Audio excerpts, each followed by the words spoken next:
Llegué a la cena de Navidad con un yeso en el pie y una grabadora escondida en el bolsillo. Todos me miraron como si no entendieran por qué aparecía así, herida, en la noche que se suponía debía unir a la familia. Antes de seguir, si alguna vez has sentido que la traición viene de las personas que más quieres, acompáñame en esta historia. Tu apoyo, un comentario, un me gusta, una suscripción, me ayuda a seguir contándola.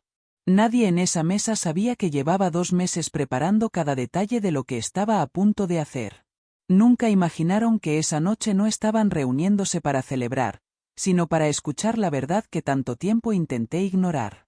Para entender cómo llegué a ese momento, tengo que volver al principio. Todo empezó cuando mi esposo, Richard, murió de un infarto repentino. 35 años de matrimonio se deshicieron en un solo segundo. La casa quedó llena de sombras, de rincones silenciosos, de recuerdos que dolían. Yo intentaba seguir adelante, pero cada día era una lucha contra la soledad. Fue entonces cuando Jeffrey, mi único hijo, apareció con su esposa Melanie.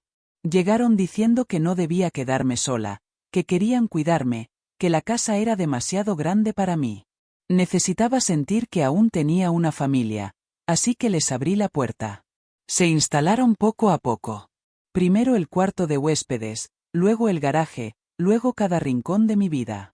Yo interpreté su presencia como cariño, cuando ahora sé que era solo comodidad y cálculo. Las primeras peticiones de dinero fueron suaves. Jeffrey habló de un curso costoso para asegurar su trabajo. Melanie mencionó una cirugía urgente para su madre. Después vinieron las inversiones seguras, los accidentes, las oportunidades que debían tomarse de inmediato. Y yo pagaba. Siempre pagaba. Hasta que una mañana, mientras preparaba café, escuché sus voces en el pasillo. No susurraban. No ocultaban nada. Melanie preguntó, con absoluta tranquilidad, cuándo iba a morirme. Jeffrey rió.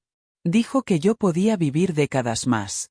Ella respondió que era demasiado tiempo, que debían encontrar una solución más rápida, algo que asegurara que todo pasara a su nombre sin obstáculos. Sentí que el mundo se volvía frío a mi alrededor. Mi propia familia estaba hablando de mi muerte como si fuera un trámite. Y entonces escuché una frase más, una que me hizo entender que lo que venía sería mucho más oscuro. Aquel día no terminó con una simple frase perdida en un pasillo. Me quedé escuchando cada palabra que salía de sus bocas, y cada una cayó sobre mí como un golpe. Melanie preguntó cuánto dinero habían logrado sacarme ya, y Jeffrey respondió una cantidad aproximada. Ella dijo que podían obtener mucho más antes de que yo sospechara. Después empezaron a hablar del testamento, de la casa, de los negocios, como si ya fueran suyos. Me quedé inmóvil junto a la cafetera, con las manos temblando. Hasta entonces había querido creer que eran egoístas, descuidados, malagradecidos. Pero lo que escuchaba no era simple ambición. Era algo más oscuro, más frío, más calculado. Cuando subí a mi habitación sentí que algo dentro de mí se quebraba. Ya no podía mirar a Jeffrey como a mi hijo. No después de escucharlos preguntarse cuánto tardaría en morir, ni después de oír el tono práctico con el que planeaban acelerar las cosas si era necesario. Comprendí que no solo buscaban aprovecharse de mi generosidad, estaban esperando el momento en que yo dejara de existir. Desde ese día empecé a observar cada detalle. Melanie siempre aparecía cuando llegaba el correo. Jeffrey evitaba hablar de los negocios de las panaderías. Dejaban de hablar cuando entraba en una habitación. Nada era casualidad. Cada gesto encajaba en una verdad que no había querido ver. Necesitaba respuestas, así que pedí a nuestro contador, Robert, una revisión completa de mis cuentas y las de los negocios. Hice la cita en secreto y fui sola. Mientras él revisaba los movimientos bancarios, yo podía sentir cómo se me helaba la sangre.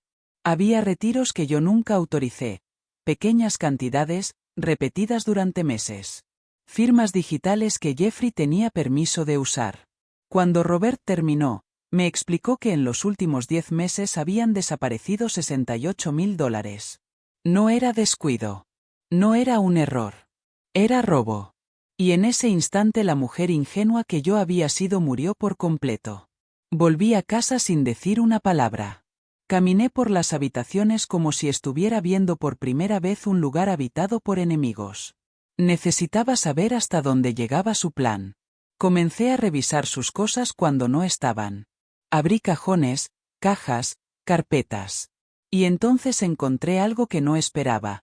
Un cuaderno escondido entre la ropa interior de Melanie. Una libreta llena de notas sobre mí, sobre mis debilidades, sobre cómo manipularme. Cada frase revelaba una intención más inquietante que la anterior. Y lo que leí al final me dejó sin aliento. El cuaderno de Melanie fue solo el comienzo. Después de leer cada línea, entendí que necesitaba pruebas, no sospechas. Por eso contraté a un investigador privado llamado Mitch, un hombre discreto que había trabajado años en la policía. Le pedí que siguiera a Jeffrey y a Melanie sin que ellos lo notaran. 2 semanas después, Mitch me citó en una cafetería lejos de mi casa. Llegó con una carpeta gruesa y una expresión que anunciaba algo grave. Lo que me contó cambió por completo el sentido de todo. Melanie no había tenido solo un esposo antes de conocer a Jeffrey. Habían sido 2. 2 hombres mucho mayores que ella. 2 matrimonios breves. 2 muertes consideradas naturales. Y 2 herencias considerables. Los informes médicos mostraban patrones similares: deterioro repentino, confusión, problemas cardíacos que aparecieron meses después de casarse con ella. Mitch habló con familiares de esos hombres. Todos dijeron lo mismo: Melanie los había aislado, los había cuidado, había controlado sus medicamentos, y al final, había heredado una fortuna. Mientras escuchaba, sentí un escalofrío recorrerme la espalda. No era una mujer oportunista. Era algo más peligroso, alguien que repetía el mismo método con precisión. Y ahora estaba en mi casa, sonriendo en mi mesa, esperando mi muerte. Pero lo que descubrimos después fue incluso peor. Mitch obtuvo fotos de un apartamento que Melanie y Jeffrey mantenían en secreto, pagando el alquiler con mi dinero. Allí recibían a un abogado llamado Julian, un especialista en incapacitación legal de personas mayores. Las grabaciones de audio que Mitch consiguió demostraban que estaban preparando los documentos para declararme incapaz de manejar mis propios asuntos. Ya habían hablado de médicos dispuestos a firmar evaluaciones falsas. Ya habían preparado testigos. Ya tenían la estrategia. Regresé a casa con una calma que no sentía por dentro. Mientras ellos creían que me estaban acercando a un final inevitable, yo tomé mi primera decisión real: cambié mi testamento en secreto. Quité a Jeffrey como heredero principal y designé a una fundación y a un sobrino como beneficiarios. También renové mis poderes legales, asegurándome de que ninguno de ellos pudiera tomar decisiones médicas o financieras por mí. Esa noche, mientras fingía normalidad, escuché sus pasos en el pasillo. Me acerqué lo suficiente para captar su conversación. Melanie decía que, si querían avanzar más rápido, podían añadir algo a mi comida para hacerme parecer confundida, débil o desorientada. Jeffrey no respondió de inmediato. Solo guardó silencio. Y en ese silencio entendí que ya no tenía límites. Después de escuchar que planeaban alterar mi comida para hacerme parecer confundida, comprendí que tenía que adelantarme a ellos. Si querían una anciana desorientada, iba a darles exactamente eso, pero de una manera que les terminaría destruyendo. Empecé poco a poco. Olvidaba dónde dejaba las llaves, repetía una pregunta 2 veces, dejaba la luz encendida en habitaciones vacías. A veces mezclaba un nombre, otras fingía no recordar una fecha reciente. Nada exagerado, nada que pareciera actuado. Lo suficiente para que Melanie y Jeffrey creyeran que su plan estaba funcionando sin tener que arriesgarse a envenenarme. Mientras ellos veían una mente debilitándose, yo instalaba cámaras ocultas por toda la casa. Pequeños dispositivos invisibles que grababan cada palabra, cada gesto, cada susurro malintencionado. Todo quedaba guardado en la nube, fuera de su alcance. Por primera vez, la casa que usaban contra mí se convirtió en mi herramienta de defensa.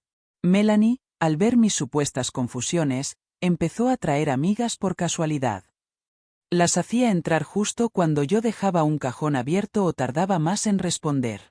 Las miradas de lástima que me lanzaban eran parte del espectáculo que Melanie quería construir. La anciana que ya no podía valerse por sí misma. Jeffrey colaboraba haciendo otra parte del trabajo. Cada vez que traía documentos de las panaderías, me pedía que los firmara. Mientras yo tomaba el bolígrafo, él observaba mis manos con una atención casi médica, buscando el más mínimo temblor que pudiera servir como prueba futura. Algunas veces firmaba con una ligera vibración que fingía, otras, con absoluta firmeza. Quería que sus pruebas fueran incoherentes, contradictorias, inútiles. Mientras ellos pensaban que me estaban empujando hacia un pozo, yo levantaba las paredes de un caso perfecto. Guardaba conversaciones. Archivaba grabaciones.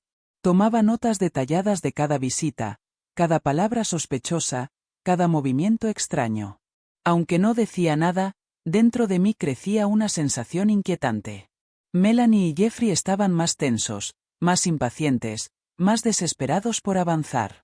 Se miraban cuando pensaban que yo no los veía, hablaban en voz baja demasiado cerca de mis espaldas, se detenían en seco cuando entraba en una habitación. Era como si estuvieran esperando el momento adecuado para algo más grande. Algo que no querían dejar al azar. Y yo podía sentir que ese momento se acercaba, como un golpe que ya casi podía oír antes de que ocurriera. El día del golpe llegó sin aviso, aunque en el fondo llevaba semanas sintiendo que algo se preparaba. Había salido al supermercado a comprar algunas cosas básicas. Volví a casa cargando las bolsas y subí los 3 escalones de la entrada como lo había hecho durante 20 años. Todo era rutinario, familiar, seguro, hasta que dejé de serlo. Sentí unas manos firmes en mi espalda. Un empujón seco, directo, calculado. No tropecé. No perdí el equilibrio sola. Me empujaron. Las bolsas volaron y caí contra el borde del escalón. El golpe en el pie fue tan fuerte que escuché un chasquido. El dolor fue inmediato, agudo, insoportable. Cuando levanté la vista, Melanie estaba allí, en lo alto de los escalones, mirándome con una expresión que no tenía nada de sorpresa. No había miedo en sus ojos. No había culpa. Solo una calma que me heló por dentro. Entonces Jeffrey apareció desde la sala. Me vio en el suelo, vio mi pie torcido, vio las bolsas desparramadas, y se rió. Se rió como si fuera un chiste que solo él comprendía. Y dijo, sin dudarlo, que aquello era para darme una lección. No ofrecieron ayuda. No corrieron hacia mí. No hicieron nada. Simplemente se dieron la vuelta y entraron en la casa, dejando la puerta abierta detrás de ellos como si yo fuera un objeto roto que podían abandonar. Fueron los vecinos quienes me encontraron. La señora Marta gritó mi nombre cuando me vio tirada en el suelo. Su esposo salió corriendo y entre los dos me levantaron y me llevaron al hospital. Allí confirmaron lo que ya sabía desde el primer segundo. Tenía el pie fracturado en 2 lugares. Mientras me preparaban para la cirugía, llamé a Mitch. Le pedí que revisara de inmediato la cámara externa que había instalado semanas atrás. Si seguía funcionando, debía haber captado todo. 2 horas después, recibí un mensaje suyo, la grabación estaba intacta. Se veía el empujón. Se veía la expresión de Melanie. Se escuchaba claramente la risa de Jeffrey y sus palabras. Esa noche, sola en la habitación del hospital, entendí algo con absoluta claridad. No podía esperar más. No podía protegerlos. No podía seguir fingiendo debilidad sin actuar. La cena de Navidad estaba a 3 días de distancia. Y sería el escenario donde todo se pondría al descubierto. La víspera de Navidad llegó con una tensión que se podía sentir en cada rincón de la casa. Melanie decoró todo con un entusiasmo exagerado, como si quisiera cubrir con luces y cintas la verdad que corría bajo la superficie. Ese mismo día me dijo que había invitado a un amigo para el almuerzo navideño. No hizo falta que dijera su nombre. Sabía perfectamente quién era, Julian, el abogado que estaba preparando los documentos para declararme incapaz. En ese instante comprendí su verdadera estrategia. Querían usar la Navidad como escenario. Querían testigos, querían comentarios, querían miradas de lástima. Si yo mostraba un solo gesto de confusión frente a Julian, Él tendría lo que necesitaba para justificar la incapacitación. Ellos lo sabían. Y yo también. Así que hice exactamente lo que estaban esperando. Me moví despacio, respondí tarde, confundí una palabra aquí y allá. Todo calculado, todo preciso. Las cámaras ocultas registraban cada movimiento, cada gesto de Melanie observándome con satisfacción, cada mirada cómplice que Jeffrey le enviaba desde el otro lado de la mesa. Mientras yo actuaba, los verdaderos invitados esperaban afuera. Mitch, mi abogado y 2 oficiales de policía estaban estacionados a pocos metros, siguiendo el plan que habíamos preparado para ese día. Yo solo tenía que mantener la calma y aguantar un poco más. El almuerzo avanzó entre sonrisas falsas, comentarios forzados y preguntas que Julian formulaba con una amabilidad que me resultaba repugnante. Yo fingía debilidad, pero por dentro solo había una idea firme: todo terminaría hoy. A las 3 de la tarde exactas, cuando Jeffrey empezó a hablar de lo preocupante que estaba mi memoria, un sonido cortó la conversación. La puerta sonó con un golpe fuerte, seco, definitivo. Era la señal que había estado esperando. Cuando abrí la puerta, los 2 oficiales entraron primero, seguidos por Mitch y mi abogado. La sala quedó en silencio al instante. Todos dejaron los cubiertos, como si el aire se hubiera detenido. Jeffrey y Melanie se quedaron paralizados, sin entender aún que aquella visita no era casualidad. Me acomodé en mi silla y hablé con una claridad que no había mostrado en semanas. Dije que estaba denunciando un crimen. Dije que todo lo que había ocurrido en esa casa durante los últimos meses estaba registrado. Dije que esa Navidad no era una celebración, sino el día en que la verdad saldría a la luz. Mitch colocó su computadora sobre la mesa y comenzó a mostrar las pruebas. Primero los audios, las conversaciones sobre mi muerte, los planes para obtener mi dinero, las instrucciones para manipular médicos. Luego los vídeos, el empujón en las escaleras, la risa de Jeffrey, mis supuestas confusiones provocadas por ellos, las reuniones secretas con Julian en el apartamento oculto. Finalmente, los documentos del contador, los retiros no autorizados, la firma usada sin mi permiso, el rastro del dinero perdido. Las amigas de Melanie se quedaron heladas, murmurando entre ellas, incapaces de comprender la frialdad de lo que estaban viendo. Julian bajó la mirada al verse en pantalla, sabiendo que ya no había forma de justificar nada. Melanie, en cambio, reaccionó con desesperación. Se levantó de golpe, intentó correr hacia la cocina, como si aún pudiera escapar de algo que ya estaba completamente cerrado. Uno de los oficiales la detuvo antes de que pudiera dar 3 pasos. Jeffrey, al verla atrapada, simplemente se desplomó en la silla. No gritó. No discutió.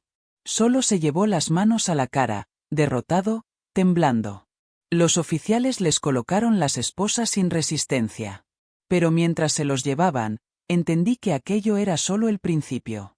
Lo que venía después sería aún más profundo. Tras el arresto, la investigación avanzó con una velocidad que ni siquiera yo esperaba. Lo que comenzó como un caso de fraude y agresión se convirtió rápidamente en algo más profundo, más inquietante, más oscuro. La policía empezó a revisar el pasado de Melanie, y cada nueva pieza que descubrían revelaba que el horror no había empezado en mi casa.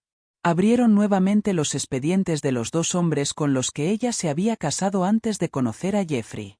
Ambos habían muerto de causas naturales, ambos de manera repentina después de matrimonios breves, y ambos la habían nombrado heredera. La policía encontró patrones que antes habían pasado desapercibidos, medicamentos administrados sin control, síntomas que coincidían con intoxicaciones lentas y progresivas, informes médicos incompletos. Un toxicólogo independiente revisó los documentos antiguos y confirmó que los signos eran compatibles con envenenamiento gradual. Mientras esos hallazgos salían a la luz, también aparecían los secretos de Jeffrey. Los detectives descubrieron deudas enormes acumuladas por apuestas, préstamos que nunca pagó y amenazas que había recibido mucho antes de que Melanie entrara en su vida. Lo que yo interpreté como un hijo preocupado no era más que un hombre desesperado buscando una salida fácil, dispuesto a destruir a su propia madre si eso significaba salvarse a sí mismo. Cuando todo esto comenzó a aparecer en los informes policiales, los medios se apoderaron del caso. Había cámaras frente a mi casa, reporteros buscando información, vecinos asombrados por lo que se había ocultado durante tanto tiempo. Las noticias hablaban de una red de manipulación, de muerte sospechosa, de abuso familiar. Yo me mantuve en silencio, observando cómo la verdad finalmente encontraba su camino. Y entonces me avisaron que la fecha del juicio estaba confirmada. Sería un proceso largo, público y brutal. Nada de lo que habíamos vivido se compararía con lo que estaba por comenzar. El día del juicio llegó con una sala llena de gente. Periodistas, familiares, curiosos, todos esperando ver cómo se desarmaba lo que había ocurrido dentro de mi casa. Jeffrey y Melanie entraron escoltados, cada uno con su abogado.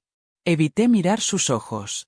No quería ver disculpas falsas, ni orgullo, ni rencor. Solo quería decir la verdad. Cuando llamaron mi nombre, avancé con pasos firmes. Me senté frente al tribunal y conté lo que había vivido. Hablé de cómo los recibí en mi hogar pensando que sería temporal. Conté cómo cada petición de dinero venía envuelta en una excusa distinta, cómo las conversaciones que escuché cambiaron todo, cómo planearon mi muerte como si fuera un trámite. Mi voz se quebró al recordar el empujón en las escaleras, la risa de Jeffrey, el dolor en mi pie fracturado. No exageré nada. No suavicé nada. Solo dije exactamente lo que pasó. La defensa intentó atacarme. Dijeron que era una madre controladora, una mujer resentida, una anciana que había interpretado mal situaciones por soledad. Me preguntaron si no estaba exagerando, si mis confusiones no eran reales, si el golpe no había sido un accidente. Respondí con calma, una por una, sin perder la claridad. Cada acusación quedaba en evidencia cuando se comparaba con los hechos. Luego llegaron los expertos. El toxicólogo explicó los signos de envenenamiento en los antiguos maridos de Melanie. El contador presentó las cifras exactas del dinero robado. El investigador mostró imágenes del apartamento secreto, de las reuniones con Julian, de los retiros ilegales. Todo estaba documentado. Jeffrey, al escuchar las grabaciones y ver los vídeos, terminó llorando en silencio. Su abogado trataba de cubrirlo, pero era inútil. No lloraba por mí. Lloraba por lo que había perdido. Cuando terminaron los testimonios, el juez anunció que el jurado se retiraría a deliberar. Y en ese momento la sala se volvió insoportablemente silenciosa, como si todos contuvieran el aliento a la espera del veredicto. El jurado regresó después de varias horas. La sala se puso en pie cuando el juez pidió silencio. Yo me quedé inmóvil, con las manos juntas, esperando escuchar las palabras que cerrarían meses de miedo, dolor y traición. Los cargos se leyeron uno por uno. Fraude. Conspiración. Intento de incapacitación ilegal. Agresión premeditada. Robo sistemático. El veredicto fue el mismo en todos. Culpable. Melanie recibió la sentencia más dura por su historial, por las pruebas de envenenamiento en sus antiguos maridos y por el ataque directo contra mí. Jeffrey también fue declarado culpable, no solo por complicidad, sino por haber participado activamente en cada paso del plan. No miré sus rostros. No quería ver la mezcla de ira, vergüenza o sufrimiento. Ya no importaba. Mientras la sala murmuraba, sentí algo extraño, no alegría, no triunfo, sino una calma profunda. Comprendí que no había perdido a un hijo. Lo que había perdido era la ilusión de tenerlo. Jeffrey dejó de ser mi hijo el día que se rió al verme caída en los escalones. Lo que quedó después de eso fue solo un desconocido. Los meses siguientes fueron de recuperación. La fisioterapia devolvió movimiento a mi pie. Volví a manejar las panaderías, a ocupar los espacios de mi casa sin sentir miedo. Redecoré las habitaciones donde ellos habían dormido, borré cada rastro de su presencia. Poco a poco, la mujer que fui antes del dolor empezó a regresar. A quienes escuchan mi historia, solo quiero decirles algo. Si alguna vez sienten que algo no está bien, si alguien cercano empieza a controlar demasiado, si desaparece dinero o aparecen mentiras, no lo ignoren. La edad no nos vuelve débiles. Nos vuelve más conscientes. Hoy sigo adelante. Más lenta, quizá. Más cautelosa, sin duda. Pero sigo viva. Y esa es la victoria más grande.